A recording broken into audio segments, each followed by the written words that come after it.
প্রিয় দর্শক আসসালামু আলাইকুম। তো দর্শক যাকে দেখতে পাচ্ছেন তার নাম হচ্ছে মারিয়া। মারিয়ার বিয়ে শাদী হয়নি। মারিয়ার পরিবারে মা আছে, ছোট একটা ভাই আছে, মাদ্রাসায় পড়ে। মারিয়ার বাবা নেই।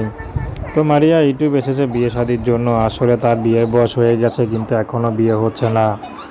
মারিয়ার খুব কষ্ট হয় মারিয়ার, কারণ এলাকার লোকজন তো ভালো না। মারিয়াকে অনেক অপবাদ দেয়, মারিয়ার পরিবারকে অপবাদ দেয়, কিন্তু কেউ যে 2 টাকা সহযোগিতা করে তাকে একটা ভালো ছেলের হাতে তুলে দিবে সেই ব্যবস্থা কেউ করে না। কিন্তু কথা বলার সময় সবাই আছে। তো সমাজের মুখ বন্ধ করার জন্য মারিয়া চাচ্ছে যদি কোনো বয়স্ক পুরুষও তাকে এই মুহূর্তে বিয়ে শাদী করতে চায়, মারিয়া তাকেই বিয়ে শাদী করবে। কারণ মারিয়া সমাজের কথা আর ভালো লাগে না। এমনিতে বাবাটা মারা যাওয়ার পর মারিয়াদের অবস্থা অনেক খারাপ হয়ে গেছে। তো দর্শক, এই ছিল মারিয়ার জীবনের সংক্ষিপ্ত জীবন কাহিনী। তো প্রেম, ভালোবাসা, বিয়ে শাদী করা একান্ত আপনাদের ব্যক্তিগত ব্যাপার। আসুন আমরা 5 ওয়াক্ত নামাজ পড়ি, সর্বদাই দেশের সেবা করি। আসসালামু আলাইকুম।